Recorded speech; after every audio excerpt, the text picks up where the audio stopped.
నాణ్యత లేకుంటే జైలే. హాస్టళ్లకు సరఫరా సరుకులు చేసే కాంట్రాక్టర్లకు సీఎం రేవంత్ రెడ్డి హెచ్చరిక. బాలల దినోత్సవాన్ని పురస్కరించుకొని గురువారం ఎస్సీఈఆర్టీలో నిర్వహించిన అండర్ 18 విద్యార్థుల మాక్ అసెంబ్లీలో మాట్లాడుతున్న సీఎం రేవంత్ రెడ్డి, గురుకులాల్లో నాసిరకం భోజనం వల్ల విద్యార్థుల ఆరోగ్యం దెబ్బతింటుంది. సివిల్ సర్వెంట్లు వారానికి 2 రోజులు పాఠశాలకు వెళ్ళాలి. ప్రజాప్రతినిధులు కూడా పాఠశాలకు వెళ్ళి భరోసా కల్పించాలా? కుల గణనపై తప్పుడు ప్రచారాన్ని విద్యార్థులు తిప్పికొట్టాలన్న సీఎం. ఎల్బీ స్టేడియంలో ఘనంగా బాలల దినోత్సవం. ఓటు హక్కుకు అర్హత 21 ఏళ్లుగా ఉన్నప్పుడు ఎన్నికల్లో పోటీ చేసే హక్కు 25 ఏళ్లకు లభించేది. ఇప్పుడు ఓటు హక్కుకు అర్హత 18 ఏళ్లు తగ్గించారు కాబట్టి పోటీ చేసే వయసు కూడా 21 ఏళ్లకు తగ్గించాలి. అప్పుడే ఎక్కువ మంది యువత రాజకీయాల్లోకి వస్తారు. మాక్ అసెంబ్లీలో సీఎం రేవంత్ రెడ్డి, రాష్ట్రంలో ప్రభుత్వ వసతి గృహాలకు నాసిరకం బియ్యం, కూరగాయలు సరఫరా చేస్తే కాంట్రాక్టర్లతో ఊచలు లెక్కబెట్టిస్తామని ముఖ్యమంత్రి రేవంత్ రెడ్డి హెచ్చరించారు. కలుషిత ఆహారం సరఫరా చేసిన కఠిన చర్యలు తప్పవన్నారు.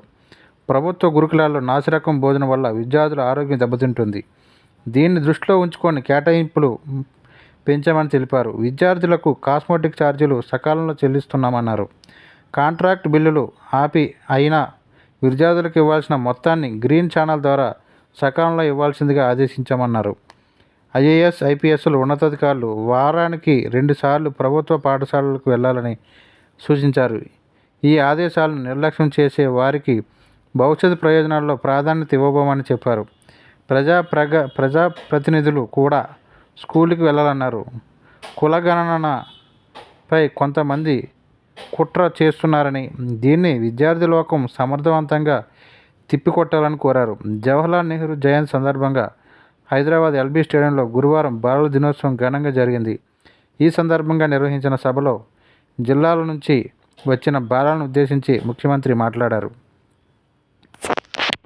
ప్రభుత్వ స్కూళ్ల ప్రతిష్ట దెబ్బతింటుంది. గత ప్రభుత్వ హయాంలో 5,000 పాఠశాలలు మూతపడ్డాయి. రాష్ట్రంలో 26 లక్షల మంది ప్రభుత్వ స్కూళ్లలో చదువుతుంటే 36 లక్షల మంది ప్రైవేటు స్కూళ్లలోకి వెళ్తున్నారు.